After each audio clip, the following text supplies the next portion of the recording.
Hi there, so today I'm going to introduce you to Hollywood Racer's main mode, which is one of the 5 modes we are going to bring to the game. So yeah, I'm not going to play per se, but I'm going to show you with the classic setup I've just made, the rudimentaries of the game and how it's played, okay? So let's go! So that's a classic setup. You have the start there, then one board, then 2 L-turns, and another board. So when everyone has left the starting board, then you flip it on the other side and you put it at the end and it becomes the finish line. So in the game, you're gonna be able to create the boards as you wish, as you will get to place the boards any way you see fit.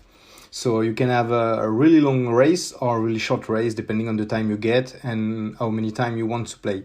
So the one I've made here is a basic setup. It fits the video, which is cool, and it allows me to show you the ropes of the game. So when you start a game of Hollywood Racers, first off, you have to choose a stable. So there are 6 stables in the game. There we have chosen to take Volcania Enterprises, and there are 5 others. So these are there. Okay, so that's what we have. Okay, so you choose or you distribute it at random. Each stable has its own power, special ability, so you can use it once per game. That's why you have this little token here. Once you use the ability, you discard the token, and you can't use the ability anymore on this race. So once your stable is set, now it's time to choose your drivers. So you have 20 drivers in the game. Let's show them to you. So you have Billy and Head, you have the Goal Hunter, Professor B, Lazy Fluke, Catman, Stanley and Church, BJ Penderson, Maximus One, the Finishator, Rex Cop, the Jazz Brothers, Mitch Knight, Al Cicatrice, Barack Fried, Gina and Susan, Kentucky James, Catherine, Ahmed Looney, Nambo and Matrix, and finally Crazy Mel. So now you choose 2. You can either choose them or have them picked by random. For this game, we're choosing Billy and Ed and the Goal Hunter for player 1. So once you place the cards, you're gonna have to flip them, because their powers are on the other side. So you see here there are 3 powers for this one. Some have more, some have less. There are special abilities you use by using Effiction. There is the moving ability. So this one has a moving ability of 4.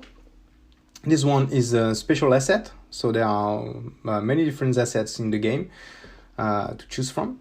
Then this one is the last one is the HP. It's the health of your vehicle.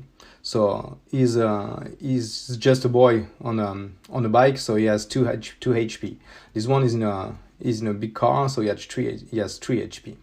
Then you get to place 3 Effictions at the start of the game. So you can have 3 and 0, you can have 2 and 1, as you wish, but you have 3 Effictions per vehicle. So special effects use Effiction. The A ones you cost 2 Effiction, the B ones cost 1 Effiction, and the C ones doesn't cost any Effiction but still count as an action. When you've chosen your vehicles, you then place your standees or your miniatures, depending on the game you picked.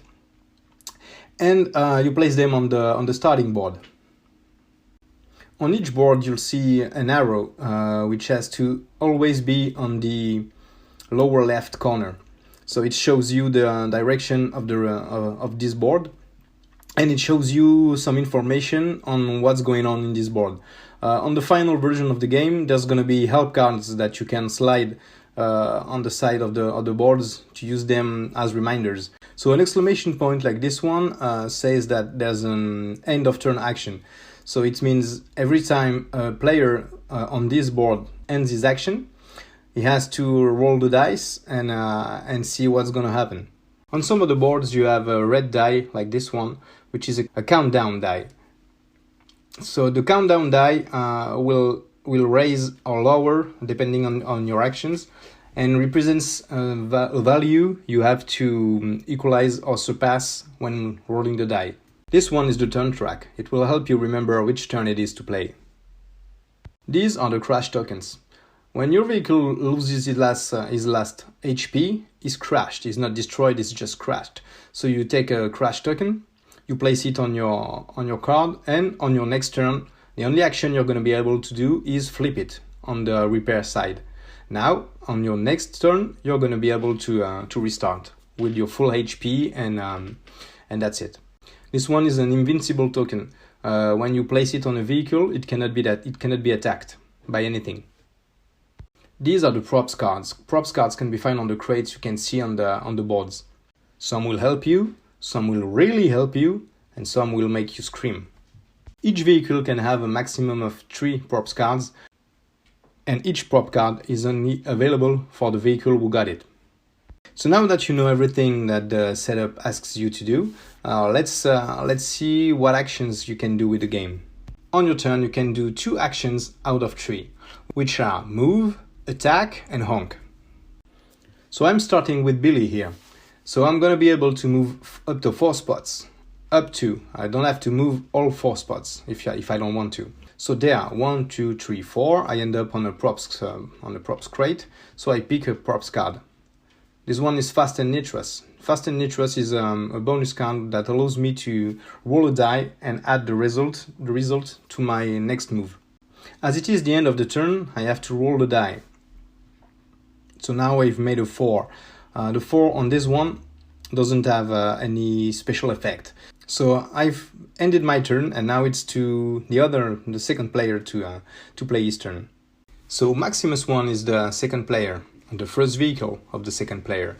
So now he's going to move and he's going to try to attack me. So 1, 2, 3, 4. He goes all 4 because he can only go 4 too. And then he's going to use his affliction to attack me and throw me 3 spots away. So there are 1, 2, 3. And I crash. So as I crash, I lose 1 HP. And there it is. He ends his turn, so now he rolls the die. 3, nothing happens. Okay, on this board could have been 1 and he will have lost 1 HP, or 6 and everyone on the board will have lost 1 HP. You have special jumps like this. You can try them on to go faster, but there's a risk. You'll have to roll the die to see if you can succeed the jump. If you do, you go on the other side and you win some spots. And if you don't, you crash and it's gonna happen something on the board you crashed on. Then after that, you go on the side and you wait. On your next turn, you're gonna be able to respawn from there. On many occasions, you'll have free stuff. You just have to roll over to get it. So there's gonna be affliction cubes, HP cubes, props crates. You just have to pass them with your vehicle and you get them. On other boards, you're gonna have to stop on the spots and roll die. One of the actions you can do is honk. Why honk? Well, on some boards, it's gonna trigger an action. Let's say on the Jurassic land, it's gonna call the T-Rex. So the T-Rex is gonna attack the first spot where the honk came from. So if you didn't move after honking, you'll get it first. Then it's gonna go and find another vehicle 4 spots or less, and another vehicle 4 spots or less, etc. until it doesn't find anyone 4 spots or less. And of course, it only attacks you once. There's gonna be a lot of other boards with other actions, other specifications. Like there's the one with the zombies in a mall, where there's mini games you can play to get more stuff.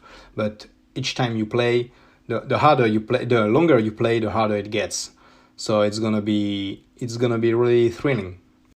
And of course, the game ends when both of your vehicles cross the finish line. So even if you are the first one to cross the finish line with your first vehicle, you haven't won yet. You have to have your 2 vehicles cross the finish line. Then when it happens, you can either keep going for the last players or just stop there because you won. So there you have it. Now you know how to play Hollywood Racers. I'm gonna leave you with this today, and I'll see you with another video for another game mode. Bye!